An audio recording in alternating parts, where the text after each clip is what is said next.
Welcome to the Known Experience.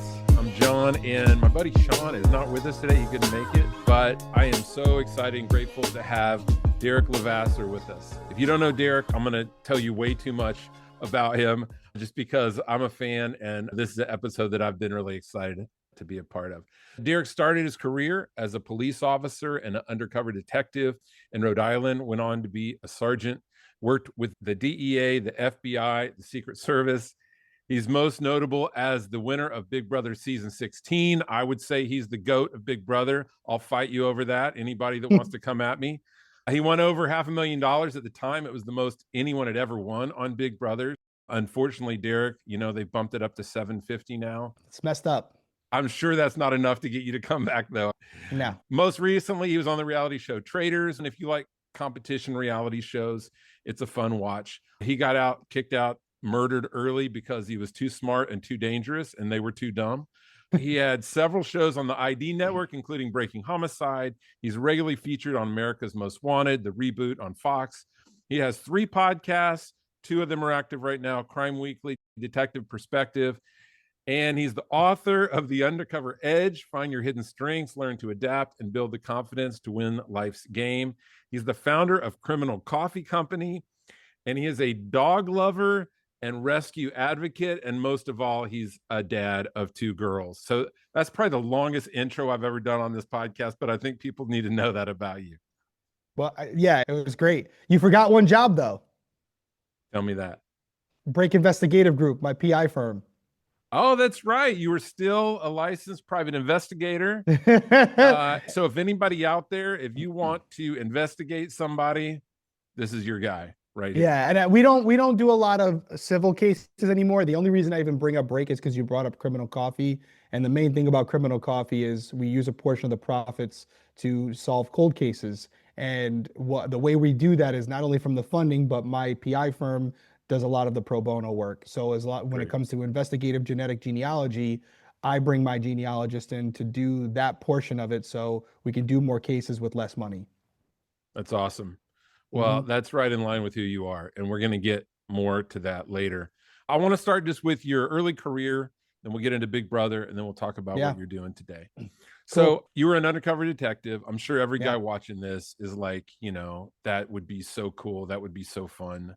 I was listening to another podcast with you, and you were talking about how you have an undercover identity. I've always thought of that as like just a name, maybe a driver's license or something, but it's way more complex than that. Can you tell us what that is and like how far does it go to have an undercover ID? Yeah, I mean, it depends on the case because it was case specific, but in most instances you have a fake name. I always used my real first name because I just never wanted to get tripped up. So my first name was always my real name, Derrick. And you have to remember the address that you're living at, know a little bit of a backstory about that address, make sure it's something that if cross-referenced, there's something there that would at least align with that property. For example, know the cars that are parked in that driveway at that actual address, just in case. Oh yeah, my mom drives a silver Subaru or whatever. So if they drive by and see a silver Subaru, that might be enough for them to go, yeah, it's Derrick's mom's car or whatever. But when it gets deeper and you're dealing with bigger organizations that have more resources, you have to expand that profile, the characteristics that you're deploying there. And so in some cases, I would have a criminal background where if they looked it up, they would actually see a criminal record. I never said I was in prison because that was something that could be pretty much cross-referenced by other inmates and people that are connected to the prisons, and they could rule that out pretty quickly. But I would have minor infractions, misdemeanors, etc., nothing I ever served time for. I would know that rap sheet. I would have an understanding of the crimes that I was convicted of, and I would have a backstory with it, kind of like I did on Big Brother, where with Big Brother, I was a Parks and Recreation coordinator. I knew things about being a Parks and Rec coordinator, the type of fertilizer we use for certain lawns, different things of that nature, just in case we got into a conversation. I'd have some tidbits that were more than just surface level. The same applies to undercover work. Having a well-rounded story where you can carry a conversation with someone, and at least as long as it's on a surface level, they're not going to be able to poke holes in it. Now, if they go digging too deep, more than likely everyone's going to get discovered, especially if it's in the same state where you live. But in my cases, I knock on wood, nobody ever figured out that I was a cop until after they were arrested. Or if they watched Big Brother. Yeah, if they watched Big Brother, I mean, obviously my Big Brother career, my undercover career was over after Big Brother, pretty much. I was relegated to patrol work after that. Coming back, were you worried about like running into somebody that you had put in jail and they see you on TV and like they see you on the street? Not really, because most of the cases where someone ended up serving prison time for a case that I worked, they knew I was a cop by the end of it because I would testify. The thing about me is I always approached every case with the understanding, except with child molesters, things involve children, you get no leeway with me. But anything other than that, I knew that there were, in most instances, criminals are not necessarily bad people. Sometimes they're good people who make bad decisions. And I always approached it with that philosophy. I spent a lot of time with some of these people and I learned a lot about them and I learned about their why.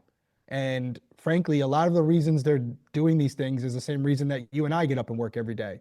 Now, are they choosing the right path to address those issues? No. But the intent behind it in most instances is for the right reason. They're not doing it to be, the Godfather. They know that those aspirations are not going to happen. It's more so to pay their bills, to provide for their family. In most cases, I'm not saying all of them. So I always treated them with respect before, during, and after an arrest. And in many cases, they would respect that. And candidly, we would work together after the fact on other things, or they would come to me with tips. I remember a case where I actually had a hit put on me while I was a sergeant. And the whole reason that we figured out that this group was going to kill me was because they told someone who I had arrested and was currently in prison. But because of the way I treated him, he wanted to help me out and he got a message to the correctional officers and it potentially saved my life. So I wasn't really concerned about it because for the most part, these criminals know it's not personal, it's business. And I was just doing my job. And as long as you treated people with respect, believe it or not, there's a code amongst criminals as well, and they would respect that. So I've never had any blowback since any of the shows that I've done. And I'd like to think that's because when I was a cop, I treated people the right way, and that's turned out to work in my favor. Wow. Was that a surprise to you when you got into it to see that kind of respect from people that you had essentially ruined their life in some ways? Yes and no. It's tough. It's tough to explain unless you're in this field because most of these guys know that you're not going after them because you dislike them personally. It's a game. They're the bad guys, we're the good guys, right? And we have to catch the bad guy. They're going to do things to try to avoid it. But in many times when I caught them, they would say, you got me. How did you get me? What was it? Oh, yeah, I put it under that mattress. Or, yeah, you know what? I thought I saw a car drive by multiple times. It was you. It's funny to say it, but we have some laughs in there, as we're processing these guys. Because they're like, all right, you got me. But no, listen, there's definitely guys that don't like me. I arrested a lot of people. I was in charge of the special investigations unit. We took down some big groups, and I'm sure there's some people out there that are not fond of me. But I think at the end of the day, it's like, oh, are we going to go out of our way to hurt this guy or go after this guy when he did his job and moved on? It was nothing. He didn't go any further than that. There was no excessive use of force. There wasn't any planting of evidence. He just did his job. He was a good report taker. He got us. We have nobody to blame but ourselves. But yeah, does everybody root for me when I do these shows? Probably not. And there are definitely some guys out there that I don't like either based on what they were doing and how they were doing it. But I think there's a mutual understanding, maybe not a respect, but a mutual understanding. Yeah, I think, like at the end of Big Brother, when there's the vote, there's this kind of game respects game. That's it. That's a good way to describe it. Yeah. Yeah. A couple more questions about that because I think people are curious, but what are some keys to blending into a culture that's not your own? I got to cheat a little bit. So I was a cop in Central Falls, Rhode Island, which is where I grew up. It's an eclectic community. At the time, there was a lot of crime, and I grew up around it. And it's cliche to say, but I was going to go one of two ways, criminal or cop, and I could have gone either. And as a kid, I was leaning towards the other way. Didn't do well in school, skipping school a lot of fights, hung around with some people who were doing bad things. And it allowed me to understand that world. So when I became a cop, I knew the inner workings and I knew the people to look out for. It was kind of a cheat code. Not everyone loved that. Not everyone loved that I chose that line of work, But I'd be lying to you if I said it wasn't advantageous to my growth as a police officer because I had a head start. I knew all the people in my community. I knew who the shot callers were, and I knew the people I needed to go talk to who would tell me what's going on off record. Not every police officer who's coming from a different town or city has that advantage, and I used it to the best of my ability to help the community, but to also get the bad guys off the street.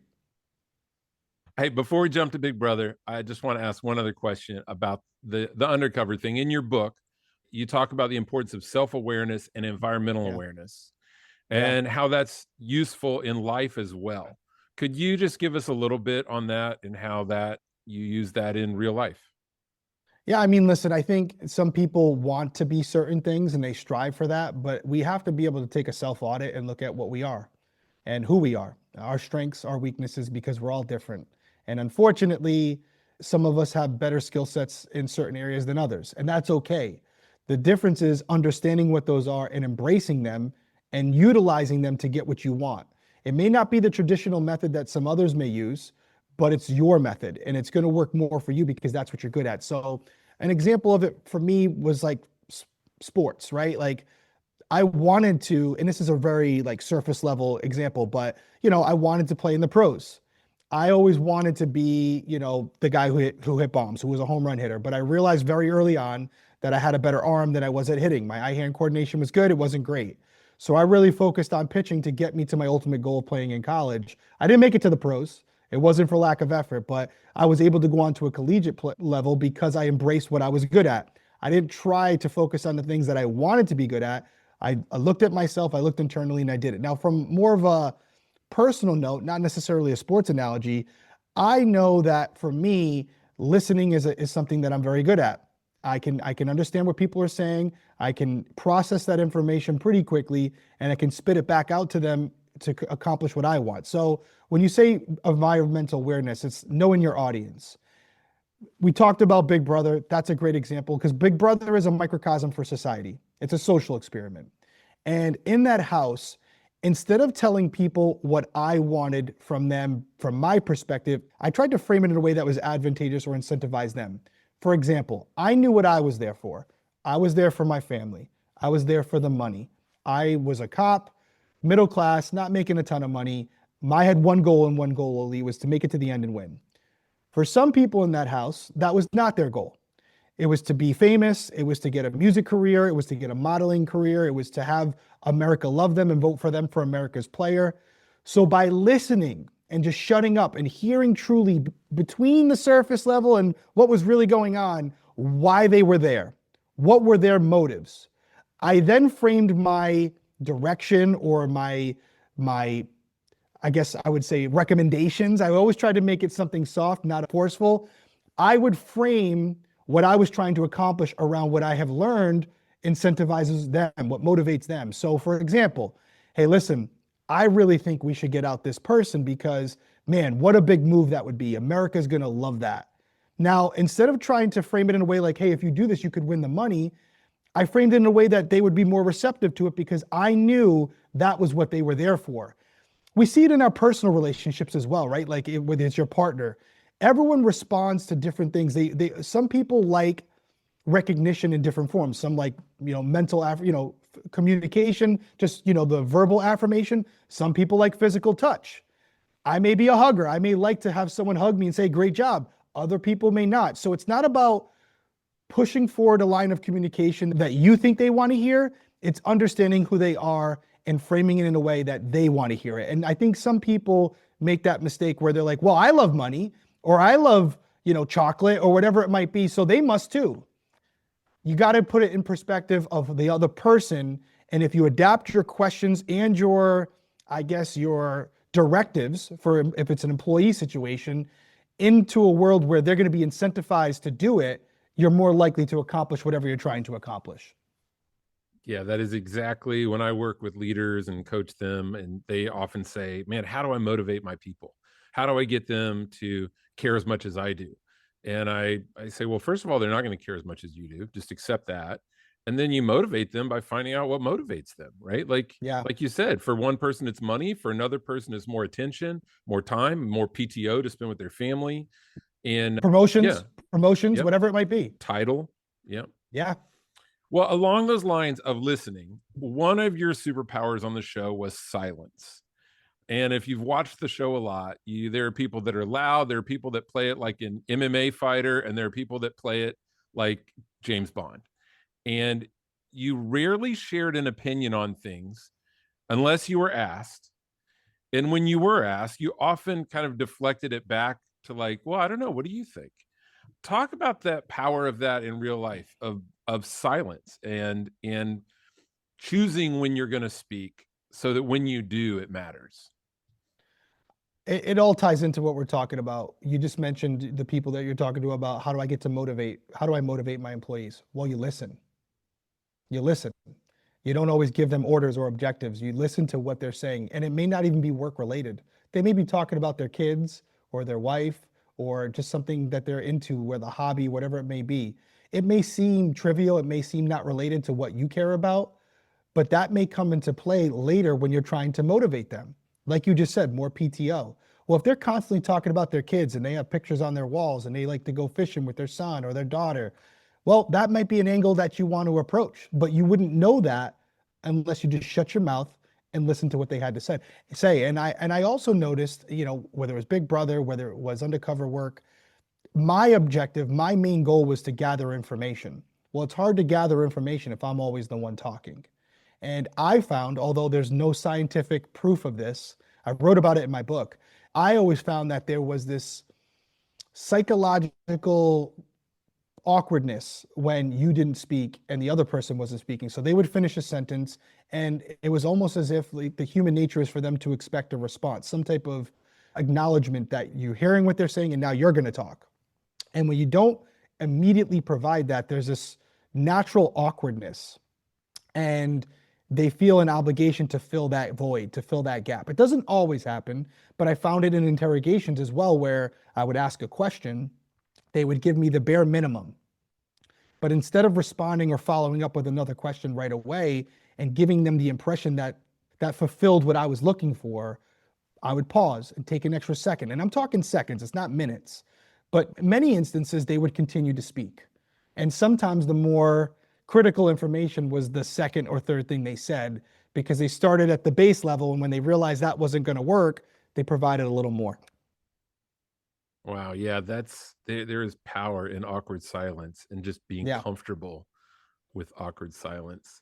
Yeah. You went into Big Brother with a lot of advantage because of your training, your experience. But what did you learn about yourself being locked in a house for 90 plus days?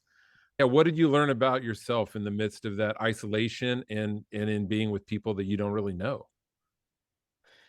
I think Big Brother does provide this for you, and there's nothing else like it. We're on this hamster wheel called life, and it's really easy to get caught up in it and to lose sight of what's important to you, like what's really important to you. And I was there for the money, but what I realized was what was most important was the reason I needed that money, and it was to provide for my family and the people I care about. And I, as a 30-year-old man, cried more in that house than I ever cried anywhere else. And it was just because of the simple things, like getting to talk to my daughter or my wife and getting to have conversations with them about life and sitting outside and just watching the fire or talking about, whatever, just the really basic things that I think we all take for granted. My mom, my dad, my brothers, my sisters, like, to me, I realized how important those people were to me, because everything else that you would think about, your phone, your career, when I was on Big Brother, I truly did not think about those things a lot. When I was out in the backyard, I'd look up, and honestly, it's so stupid, but Burbank Airport is right behind the Big Brother house. And so we would see the planes take off constantly. And I remember multiple mornings sitting out there very early, just crying as I watched the plane take off. And it was only because I was jealous of those people, because they were going somewhere more than likely to see family members and friends. And it would just break me. It was just a quick little cry in the morning, but I was like, damn, like these people are so important to me. And when I get out of here, I'm going to make that more of a priority. And so for me, that's the big takeaway that I had from it. And having that self-reflection was extremely valuable, not only at that time to motivate me to continue to do what I was doing, but also it's carried with me since Big Brother. And it's allowed me to do other things that I probably wouldn't have done if it wasn't for Big Brother. And that 90 days of just auditing myself and kind of you're almost dead for 90 days where you just have a chance to look at your life up to that point and think about where you want it to go from there. Wow, yeah, a lot of us don't take that time, and we could, right? We could It's go hard. on a silent retreat. We Yeah. could intentionally go put ourselves. I was just in Africa with Scott, and anytime you're somewhere different like that, completely pulled out of your normal context with access to normal things, there's just gratitude that you discover that you don't discover any other way. And I can only imagine being isolated like that. There's all kinds of gratitudes that you little Yeah, things, right? for sure. But I do it more often now than I did. I find myself taking an audit of my life, not as like not as extreme as Big Brother, but just being alone for a little bit, sitting outside, even if it's only for, a half hour, and just like sitting there and thinking about where I am right now, where I'm trying to go, what's most important to me, and am I doing things on a daily basis that's going to help me get there? And if the answer is no, then you got to make some changes. And I got to tell you, there's been multiple times where I've done that and the answer was no, and I've had to make changes.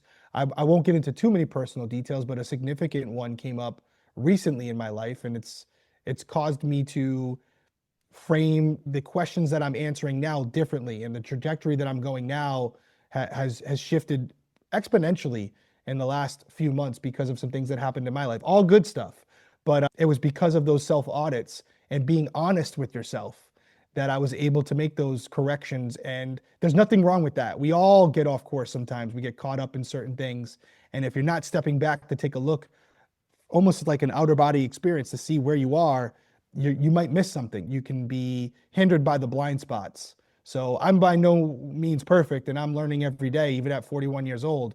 But I think self-talk and self-audit has been an extreme benefit to me and the people around me, because self-awareness is key, and not everyone has that, unfortunately.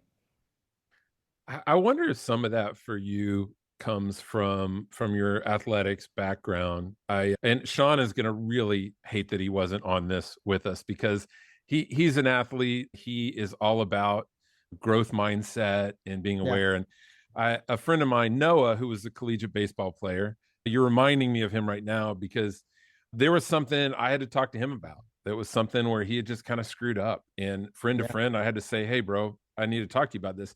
And his response was so unique. He said, "I'll make the correction." And I was like, "I'll make the correction. What do you mean?" He's like, "Yeah, I'll make the correction. I'm sorry." And I yep, go, "Bro, I've never heard anyone say I'll make the correction. Where's that from?" And he's like, "Well, in baseball, if the coach says, 'Hey, in your swing, you need to lower your elbow,' I don't sit there and defend it and tell him why. I I say I'll make the correction because he just wants me to be better." yeah, And when you want to be better, you do want to know the reality of your situation, right? 100%. And I think sometimes we don't make that correction until someone brings it to our attention, which is fine, better late than never.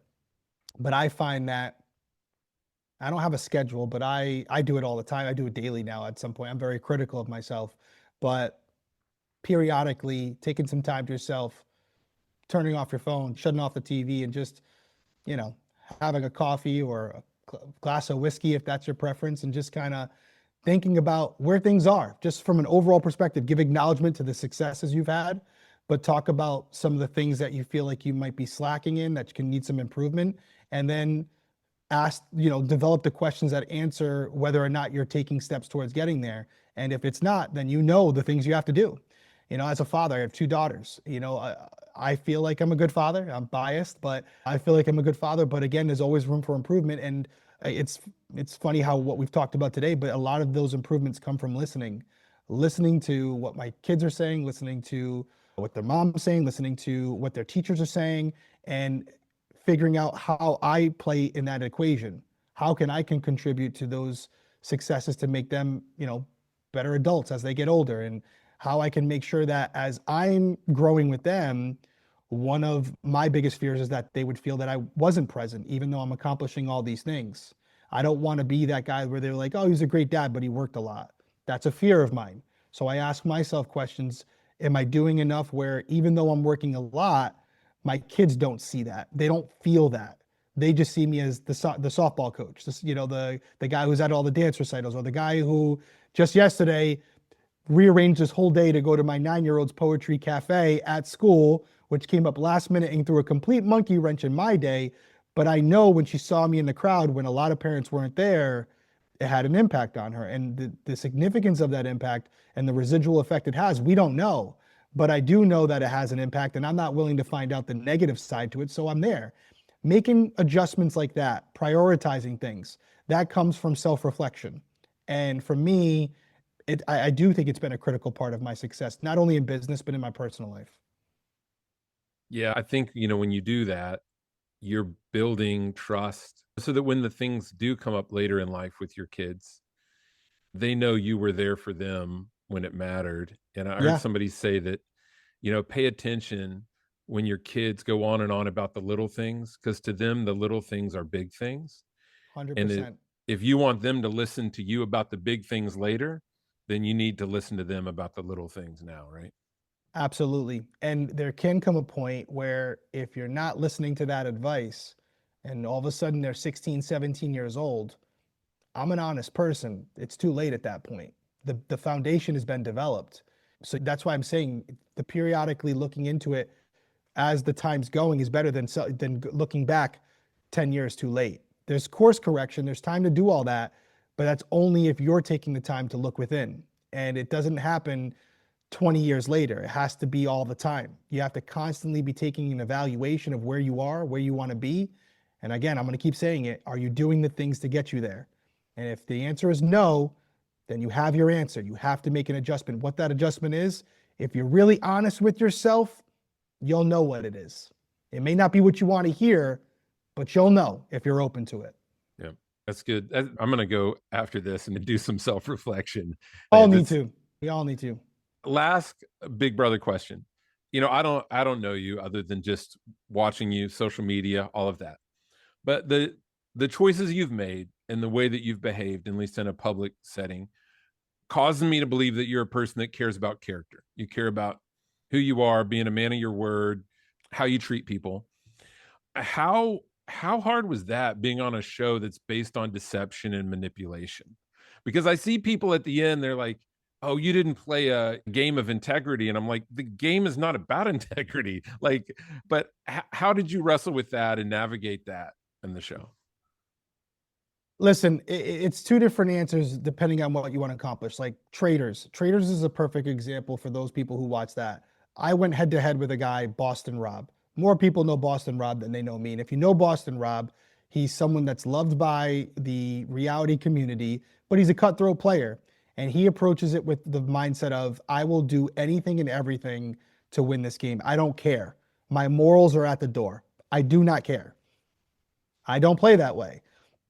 It doesn't mean I'm a better person, because Rob's a great person, great father, right? Married the woman he was on his first season of Survivor with. They're still together.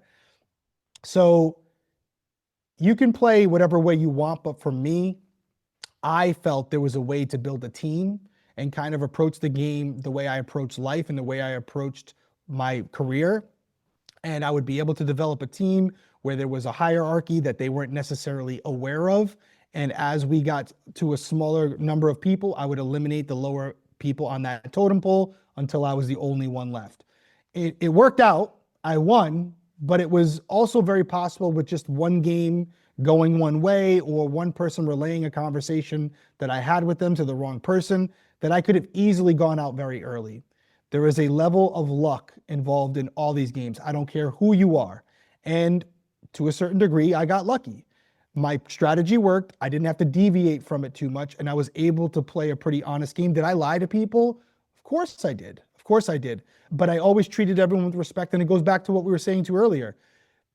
People may not remember what you did, but they'll remember how you made them feel. And I took that approach with law enforcement when I was arresting someone or, dealing with someone when they were at their lowest, whatever that might be. I took the same approach on Big Brother, understanding that it wasn't what I did, it was how I made these people feel as they walked out the door, because they were also going to be on the jury. And that jury rewarded me by giving me the money, but I personally believe they rewarded me the money as soon as they found out I was there. I didn't even have to give my speech. They knew who they were voting for. And, I think that's part of it is going for what you want, but staying within yourself. I think even in life, sometimes people lose sight of what's important to them and they act outside of themselves and they regret it later. I try to stay who I am at all times. I just met you today, but what you see is what you get. We started talking before we hit record. I'm the same person that I was before you hit record. And for me, if you're staying true to who you are, you never have to worry about being fake because you're just being honest. And people may not always like you for who you are, but that's okay. Not everyone's gonna like you, and that's perfectly fine. I'd rather someone hate me for who I am than love me for someone I'm not. That's good advice right there, folks. If you're taking notes, Yeah. that's real good.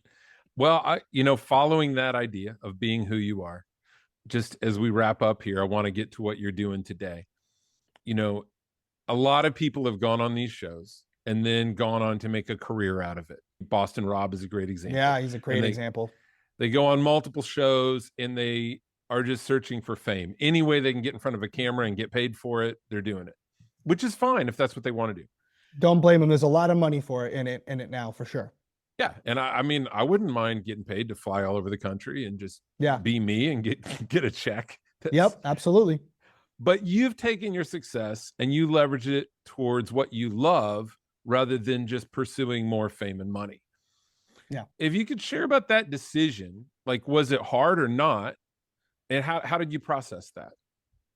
I definitely passed on a lot of shows that offer you a significant amount of money up front. But whenever these opportunities came up, I would always ask myself, how do they play into my bigger goal, which has always been investigations and helping people. I'm not trying to sound like, I'm some, great person, but helping others when I can. That's why I got into law enforcement, to protect those who can't protect themselves and to find answers for the people who are looking for it. And so after Big Brother, it wasn't the plan. I got that initial OJ show that I did on ID. They reached out to me after Big Brother and it worked out. And then I realized there was an opportunity to do what I love, which is investigations, but on a national platform where I could make a career out of it and also have a much bigger reach than I had working in one jurisdiction.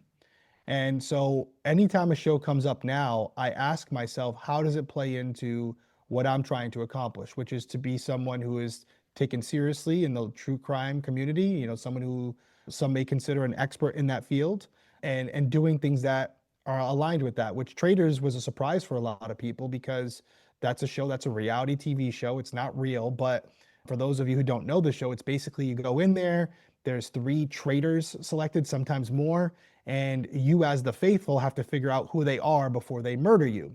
So you can kind of see the alignment there, right? I was going on a show that's like a murder mystery show. It's in line with what I do, and I thought it was an opportunity to make a significant amount of money, of course, that's always one of the things, but to have a cool experience in Scotland. I had never been to Scotland before, which was something different than some of the other shows offered. And then it was also an opportunity to showcase my skills. I lasted till episode 7 or 6 of the show out of 11 episodes, but I was able to figure out who the traitor was. I was able to showcase my skills and call out that traitor at this roundtable, which showed people who may not be familiar with what I do, what I'm capable of.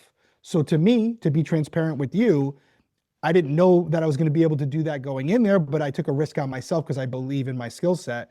And I knew that if I could pull that off, someone may watch that show and say, he didn't win Traitors, but man, he's a pretty good detective. What else is he doing? Oh, he has a podcast, Crime Weekly. Oh, he has a podcast, Detective Perspective. Oh, he has a PI firm and they contribute to this coffee company. I want to be in the Derrick Levasseur business now. I want to support him in what he's doing. So this was a platform. It's an award-winning show. This is a platform to put my stuff, the things that I do and that I'm good at, in a realm that I may not be exposed to right now because I haven't been on reality TV in over 10 years. So it's a business play. Yeah, there was some personal elements to it, but it was a business play and I felt like it was in line with everything else I'm doing. It was in the same ecosystem. And so that's kind of how I am when I'm deciding whether or not to go on one of these shows. I've been offered other shows. They're great shows, but they're not aligned with what I'm trying to accomplish. And therefore, I say no. Like Big Brother being one of them, I don't think I'd ever play Big Brother again. There was a time where I thought I would, but the obligation to play and the risk worth reward, and is it accomplishing anything towards what I'm trying to do? Not necessarily. And then most importantly, priorities, I would have to be away from my children who are now 12 and 9. And anybody who knows me, whether you're a friend of mine, a family member, or you're a producer out there right now who's called me and asked me to go on one of these shows, the number one question I have, it was the same thing on Traitors. Am I going to be able to talk to my kids? And if the answer to that question is no, there's no reason to talk anymore. Doesn't matter the money. That's important for people to hear. Yeah. And that's down the road, that's an investment that will pay big dividends for you in your life.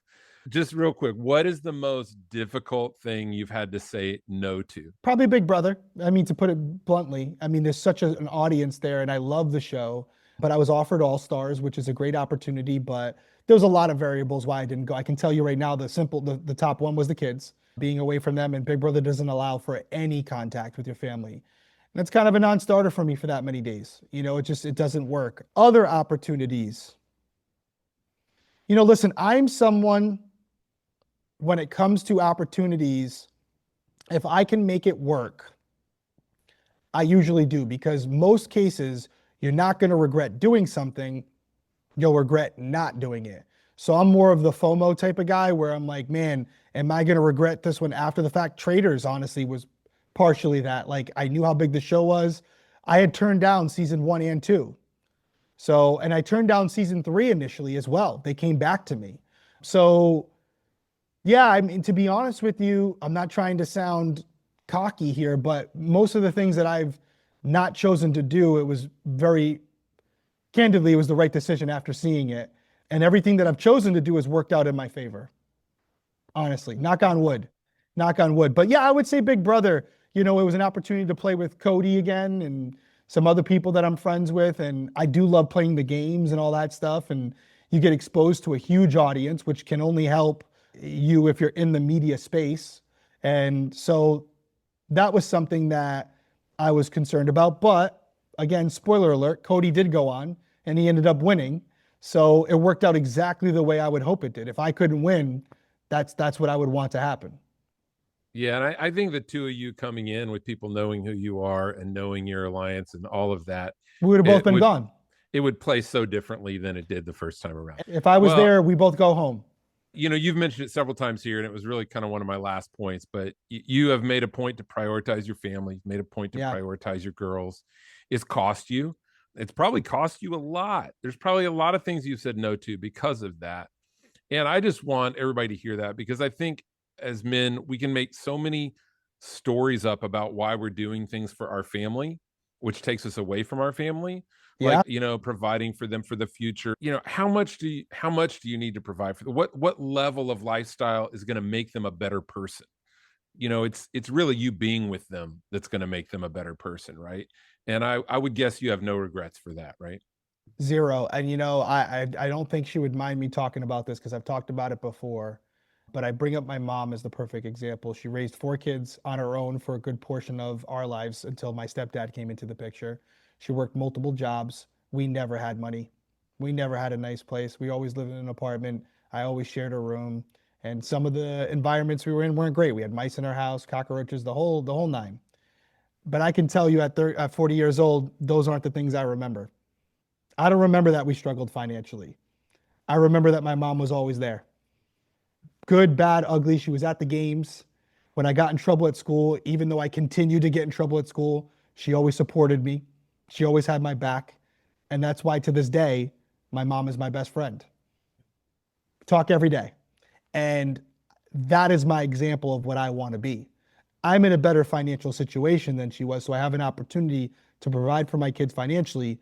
But based on what I believe and based on what I feel about my mother, in the end, my daughters aren't going to care how much money they had for college or what kind of car they drove. They're going to care if I was there. So I could provide all that other materialistic stuff. But if at the root of it, I wasn't around to be there for them when they needed me, the good times and the bad, that's what they're going to remember. And that self-audit we were talking about in the beginning of this episode, you can go back and reflect on what you did wrong, but with your kids, there's no going back and redoing it. You make some bad business decisions, some bad, financial decisions, you can recover from that. There's time even when you're in your 40s and 50s to make money. We're still young. We can go out, do a new job, start a new career. There's always time to go back and correct that course. But when your kids go from 3 years old to 23 years old, and you look back and you say, man, I probably should have did more. You can't go back and fix that. That's it. And that is what motivates me, because it's my absolute biggest fear. Having regret about that topic. Anything else, I'm okay with. If you tell me 10 years from now, man, if you would have went on that one more show, what would have happened is you would have got a whole new thing. You would have had this big studio. You would have made millions of dollars. You would have had all this, but you would have missed a lot out on your kids. I would say to you, then I don't care. But if you told me I went on that show and I sacrificed my kids, even though I made those millions of dollars, looking back at that time and not knowing I had it, I would have regret. So every decision I make now, even if I know there's a financial element attached to it, if it impacts my time with my kids, the answer is no. And I know right now, 10 years from now, I will never regret that. And that's the cheat code. Yep. Yeah. My friend John, when his kids are born, he takes 18 squares and he draws them out. And he says, that's how many summers I have with my kid. 18. Think about that. Think about 18. it. That's nothing. And relative to how long your life is. And I want to strategically and intentionally plan each of those summers so they don't pass by and I go, I wish we would have gone camping. I wish we would have taken it. Oh, but I had this business thing. Plan it, stick to your plan is such good advice in today's world, especially. John, when have you ever heard anybody say, anybody, whether it's personally or professionally, and I ask this to your audience as well, when have you ever heard anyone say, man, I regret spending so much time with my kids when they were young? I'll wait. Anything else, you'll find people who have regret, but never that. So if you are lost or confused on what you should be prioritizing, if you are a parent, start with them and you will never regret your decisions. Yeah, man, that's good stuff. It's great stuff. And it makes you happy, because you know, if you're doing things where you can answer that question, you know, am I doing enough for my kids? If you can answer that question, yes, life's pretty good. You're doing all right. Yep. Man, I want to respect your time. I want to just close here by letting people know what you're doing right now. And, you know, often crime becomes entertainment. And I know you speak to this, but it really struck me a few years ago. I had a friend adjacent person, my friend's roommate, who had a murder in her life that made global news. It was on the cover of People magazine. And for the first time in my life, as I watched all of these entertainment outlets make money off of her story and continue to regurgitate stuff that didn't even have new information, just sensationalizing all of it, it really struck me as like, oh, this is entertainment for you, but this is a real tragedy for another person. Correct. You said, I'm not here to sensationalize crime. I want to make a difference. That's right. Tell us more about that and why you do what you do in the criminal investigation world. Yeah, so I do 2 shows a week, Crime Weekly, Detective Perspective. Crime Weekly does solved and unsolved cases. So more macro level to what you just said, remembering and understanding that the cases we're talking about are not fictional characters. They're real people, and they may listen or watch what we're doing. So keep that in mind every time you put out content involving them, because they may actually listen to it. They may actually watch it, and ask yourself, if you were them, is this how you would want to hear or see this? That's number one. When we cover adjudicated cases, which we do on Crime Weekly, not always, but we sometimes do, my rationale behind that is to not only be a better investigator, but to also look into the details of what happened, how the criminal was able to carry out the act. Because I look at those cases as history books. If we're able to dissect that case, if we're able to reverse engineer it and take something out of it where we can help protect ourselves or the people we care about, then it's worth going through. Because we can take that tragedy of someone else and use it to help others. And I think most people, if they had the chance to answer the question, would say, I'm okay with that. For Detective Perspective, we do only unsolved cases. And I will tell you, in the true crime world, if you're trying to grow your channel, unsolved cases are not the way to go. People want a beginning, middle, and an end. But to balance my conscience of doing adjudicated cases, which can sometimes be taken as quote unquote entertainment, although that's not my intention, I do a show strictly dedicated to more obscure, unsolved cases that need attention. The show has grown exponentially. It's over 100,000 subscribers in over 2 years. I didn't expect that, but I'm doing it not because it's going to grow or be the biggest channel or make a lot of money, but because I feel with my platform, it's the right thing to do. So I specifically cover those cases and even victims that don't necessarily get the same coverage they deserve. People of color, indigenous women. For some reason, I don't know why. If you figure out the answer, you can let me know. But people don't click on those videos. They don't watch those episodes. And I hate it. The only thing I can do is to keep doing it and hope that that changes. And so I do. And that to me is what's important. Knowing that I'm fortunate enough to provide a life for my family through the things that I do, but also understanding that what I'm doing is having a real difference and an impact on these people who need help. Only I know if that's truly how I feel, right? I'm telling you this, but when I look in the mirror, I know what my intentions are. And as long as that's what I'm telling you is true, then I can sleep good at night. And, from me to you, for what it's worth, that is my why. And there's a lot of things that I could have done in the true crime space that would be purely for entertainment value or for money. And I've turned those things down. I won't say them here because I don't want to disparage the networks that brought them to me, but I realized very quickly that it added no value with the direction they were going and the angle they were playing, and I politely declined to be involved with the project. Well, thank you for sharing that, because I wanted people to know you don't just do this for the money. You don't just do it for attention, and especially with your coffee company helping fund some of this pro bono work. It's important work that you're doing, and Thank you. especially to the families that are involved. So, Yeah. hey, I want to remind people they can catch you. Crime Weekly is a podcast on YouTube and on all channels. Detective Perspective and America's Most Wanted. How often are you on that show? It's America's Most Wanted. There's two versions. There's America's Most Wanted and there's America's Most Wanted Missing Persons. America's Most Wanted is on right now every Monday night. I could be on it. I may not be on it. They have people on all the time. America's Most Wanted Limited Missing Persons. I was on 2 of the 3 episodes, but it was a limited series. I don't know if they're going to do more episodes. If they do, whether I'm on it or not, I hope you guys support it, because what they're doing on that show to me is particularly important because it's about missing persons, a lot of them children. A lot of these cases are not getting the coverage they deserve. So to have a network like Fox, which has millions and millions of people watching, it's important because it can have a real impact on the outcome of the case, especially if they've gone kind of cold. So yeah, Monday nights for America's Most Wanted. If Missing Persons comes back, it'll be Mondays as well, I believe. Whether I'm on it or not, support the show, watch it. Maybe you're in a community that's close to one of these cases and you may be able to make a difference. Great. Well, bro, thank you for doing this for us. Thank you for keeping it real and sharing about your life and what you've learned. And for those of you that are listening, thank you for listening and watching. And I hope that you'll continue to experience the power of being known.